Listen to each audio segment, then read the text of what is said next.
بیان ہو رہا ہے نا، تھوڑا شوق سے سنیں، تسلی سے بیٹھ جائیں. میں زیادہ لمبا بیان نہیں کروں گا، لیکن عمل کی نیت سے اللہ مجھے بھی توفیق دے اور اللہ آپ حضرات کو بھی عمل کی توفیق دے. کچھ کام ایسے کر لیں. دیکھو گھروں میں نا ہمارے برکتیں غائب ہو رہی ہیں اور نحوستیں آ رہی ہیں. برکت کا الٹ کیا ہوتا ہے؟ نحوست. نحوست کا مطلب ہوتا ہے کسی گھر میں جائیں نا، آپ کو بے سکونی کا احساس ہوتا ہے. یہ بہت ہونے لگا ہے گھروں میں. بعض گھر ایسے ہوتے ہیں، فیملیز ایسی ہوتی ہیں، آپ ان کے گھر میں جاؤ چاہے وہ غریب لوگ ہوں، لیکن ایک الگ سا سکون آسمان سے اترتا ہوا محسوس ہوتا ہے. ہم بچپن میں ایک عالم تھے، ان کے گھر میں جایا کرتے تھے، مسجد کے امام تھے. جب ان کے گھر میں جاتے ہم کہتے ہیں یار عجیب سا ایک سکون ہے. حالانکہ وہ کوئی مالدار بھی نہیں تھے، ایک عجیب سا سکون تھا. تو گورا تو ان چیزوں کو نہیں مانتا، یہ سکون اور برکت کیا چیز ہوتی ہے، یہ تو روحانی چیزیں ہیں نا. لیکن محسوس گورا بھی کرے گا کہ کچھ گھر ایسے ہوتے ہیں جن میں ایسا لگتا ہے آسمان سے سکینت نازل ہو رہی ہے. کچھ گھر ایسے ہوتے ہیں جن میں دیکھ جاتے ہی آدمی کو ایک ڈپریشن جی شروع ہو جاتی ہے. جن گھروں میں تلاوت ہو، تہجد ہو، دعاؤں کا معمول ہو، چیخ و پکار کا معمول نہ ہو، بڑے چھوٹوں کا ادب ہو، تمیز ہو، آپ جب ان گھروں میں جاؤ گے، ان خاندانوں میں جاؤ گے، آپ کو ایسا لگے گا جیسے آسمان سے سکون نازل ہو رہا ہے.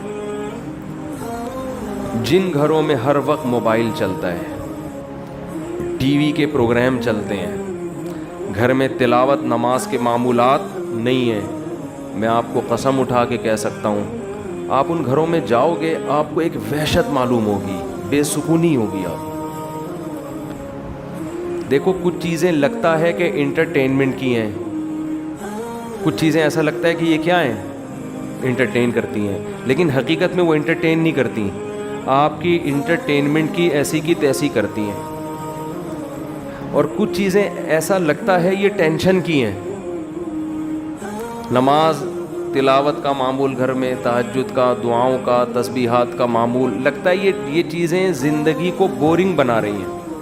یہ کیا بنا رہی ہیں؟ لائف کو بورنگ. لائف کیا ہو رہا ہے؟ کچھ ہے ہی نہیں، نہ کوئی فلم، نہ کوئی ڈرامہ، کچھ بھی نہیں چل رہا، نہ کوئی میوزک.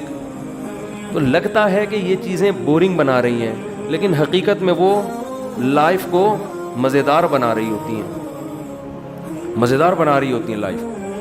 اس کی میں مثال دیتا ہوں. کسی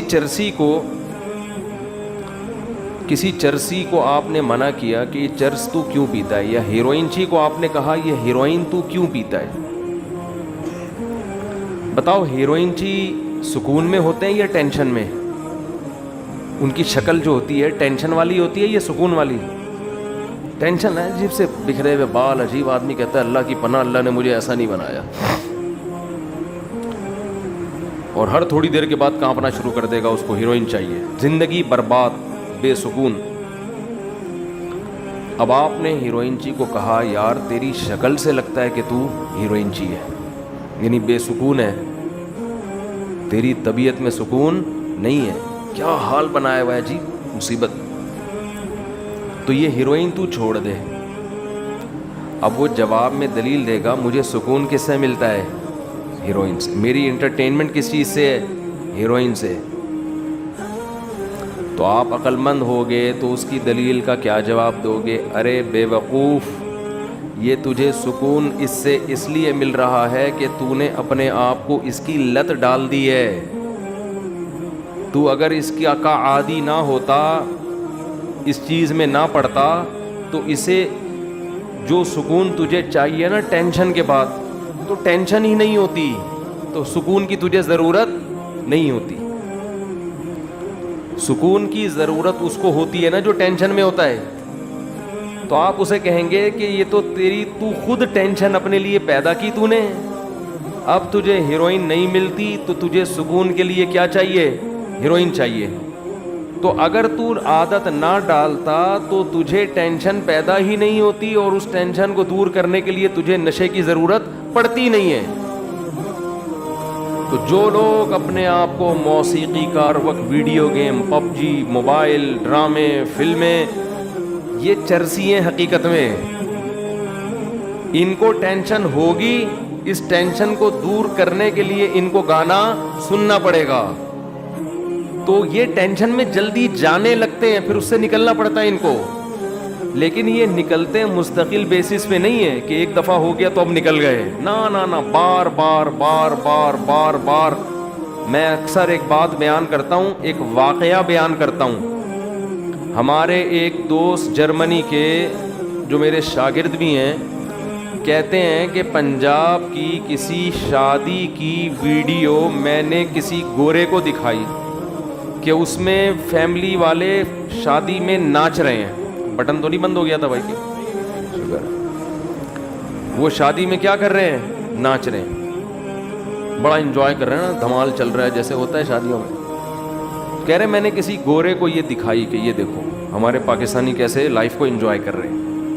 اس گورے نے کہا یہ سب نے پی رکھی ہے, یہ سب پی کے کر رہے ہیں. اس نے کہا نہیں اتنے ابھی ہم ایڈوانس نہیں. تو اس گورے نے کہا حیرت کی بات ہے انہوں نے شراب بھی نہیں پی ہوئی پھر بھی اتنا انجوائے کر کیسے رہے ہیں. یہ سمجھ میں آ رہی ہے بات, اتنا خوشی سے کیسے ناچ رہے ہیں پیے بغیر.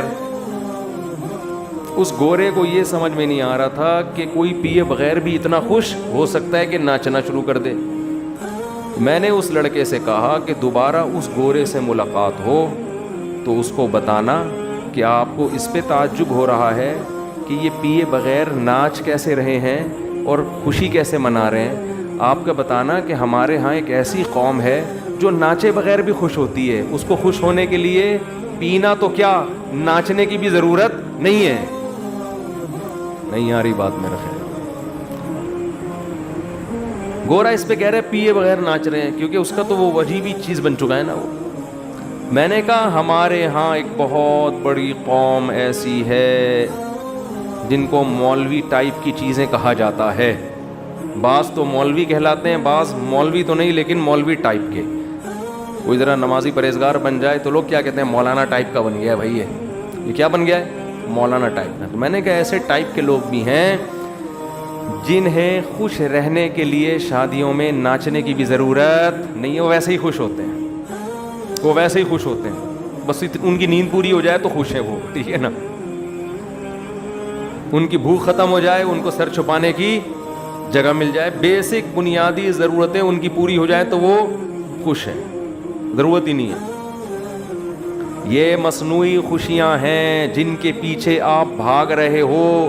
یہ خوشیاں آپ کو تھکا دیں گی مگر آپ کو خوش نہیں کریں گی. جیسے ایک آدمی شراب کی ایک بوتل پی کے مست ہو جاتا ہے, وہ سمجھتا ہے اب مجھے ٹینشن نہیں ہوگی. بھائی وقتی ٹینشن ختم ہوئی, تھوڑے دنوں میں یہ کوانٹٹی تجھے بڑھانی پڑے گی. تھوڑے دنوں کے بعد ایک بوتل نہیں اب 2 بوتلوں سے تیرا دماغ صحیح ہوگا, پھر 3 بوتلوں پہ آئے گا. ہر نشے میں یہ طاقت ہے کہ وہ زیادہ کا مطالبہ کر رہا ہوتا ہے. آپ دیکھو نا, ہم حیران ہوتے ہیں انگریزوں میں عیاشی کتنی ہے, کہاں کہاں جا رہے ہیں عیاشی کے لیے. وہ کیا کچھ نہیں کر لیا انہوں نے. ہمارے ہاں ایک نوجوان سائن بورڈ کو دیکھ کے نا خوش ہو جاتا ہے. کسی کوئی سائن بورڈ پہ خوبصورت لڑکی کی تصویر ہے, وہ سمجھتے ہیں آج میں نے بڑی عیاشی کر لی. ایک لڑکا میرے پاس آیا, کہنے لگا آج میری ایک خوبصورت لڑکی پہ نظر پڑی, میرے خوشی سے آنسو نکل گئے. میں نے کہا یار کیا کہہ رہا, کہہ رہے میرے خوشی سے اتنا خوش ہو گیا بد نظری پہ. خیر اس کو ہم نے ڈانٹ لگائی. اتنا خوش ہو گیا کہ خوشی سے آنسو نکل گئے. تو انگریز تو بد نظری سے کچھ بھی نہیں ہوتا اس کو, وہ تو اس سے آگے جا چکا ہے. ہمارے ہاں ایک دفعہ سائن بورڈ پہ نظر پڑی تو خوشی سے بولو آنسو نکل گئے, اتنا خوش ہو گیا کہ یار. تو جس کو نظر ڈال کے خوشی سے آنسو نکلے, پتہ نہیں صحیح بول رہا تھا جھوٹ بول رہا تھا اللہ جانے, لیکن خوشی بہت ہوئی تھی نا اس کو. تو جس کو سائن بورڈ یا بد نظری کر کے خوشی ہو رہی ہے, یہ خوشی پائیدار نہیں ہے. کل اس کا دل اس سے آگے کو چاہے گا. جب وہ کام کرے گا تو پھر دل اس سے آگے کو چاہے گا. نہیں جائے گا تو ٹینشن ہوگی, پھر اس سے آگے پھر فحش فلموں پہ آئے گا, پھر فلمیں دیکھنے کے بعد ایک اسٹیپ اور آگے جانے کا دل چاہے گا. تو یہ ہوتے ہوتے گناہوں کے دلدل میں خوشی آگے آگے اور یہ پیچھے پیچھے بھاگتا رہے گا, اور بالآخر جب یہ بڑھاپے کی دہلیز تک پہنچے گا تو جذبے گناہوں کے اسی طرح ہوں گے, لیکن گناہوں کی طاقت ختم ہو جائے گی. پھر سسکیاں لے لے کے مرے گا, یہ سسکیاں لے لے کے مرے گا. جس نے جوانی میں اپنے آپ کو مسجد, نماز اور پاک دامنی کا عادی نہیں بنایا, اس کا بڑھاپا بہت خطرناک ہے, بہت خطرناک. آپ گوروں کی عیاشی سے متاثر نہ ہوا کرو کہ نائٹ کلب ہیں اور عیاشی کرتے ہیں. آپ ان سے زیادہ سکون میں ہو, ان سے زیادہ سکون میں ہو آپ, اور ان کا بڑھاپا جا کے دیکھو اور اپنے بوڑھوں کو دیکھو, زمین آسمان کا فرق نظر آئے گا آپ کو. تو آج سے یہ متعین کرو میں نے چلنا کس ٹریک پر ہے. خواہشات کو پورا کرنے والے ٹریک پہ چلنا ہے, تو پھر آپ جانو آپ کی خواہشات, اللہ آپ کو آپ کی خواہشات کے حوالے کر دے گا. تو ہمیں تو بھائی عید کے دن خوشی ہوتی ہے, اس پہ دوبارہ سے وہی پراٹھے ہمارے بحال ہو جاتے ہیں. آدمی عجیب سا آخری عشرہ جو ہے نا, تو بہت ہی, میرے ساتھ تو بہت ہی ایسا ہوتا ہے کہ ابھی تو گرمیاں تھوڑی کم ہو گئی, ورنہ 2-4 سال پہلے تو مجھے آخری عشروں میں ایسا لگ رہا تھا کہ میں بچوں گا نہیں. ٹھیک ہے نا, پسینے بھی بہت آتے تھے, اور 2 کھجوریں کھا کے روزے رکھ رہے تھے ہم. بھوک لگتی, گرمی میں اتنی شدید گرمی تھی کہ بھوک بھی نہیں لگتی تھی. تو ہوتے ہوتے آہستہ آہستہ مجھے لگا کہ یہ 2-4 دن اور لیٹ ہو گئے نا روزے, تو ہم مارکیٹ سے شارٹ ہو جائیں. لیکن اس کا صحت کو فائدہ بہرحال بہت زیادہ ہوتا ہے, بہت نہیں بہت زیادہ. یہ کمزوری فائدہ مند ہے صحت کے لیے. تو اللہ تعالیٰ نے کیا فرمایا, اس لیے یہ ٹوپی ڈرامے نہیں کیا کرو, رمضان جا رہا ہے ہائے بڑا غم ہے, ہائے بڑا غم ہے, یہ ٹوپی ڈرامے نہیں کیا کرو. بولو بھائی اللہ کا فضل ہو گیا, بس اللہ نے ہم سے رکھوا لیے نالائقوں سے. کوئی غلطی کوتاہی ہو گئی ہے تو توبہ کرو اللہ سے, آئندہ عزم کرو. باقی عید پہ خوشی مناؤ کہ اللہ نے ہمیں دوبارہ کھانے پینے کی چھٹی دے دی. ٹھیک ہے نا, یہ خوشی منانی چاہیے. تو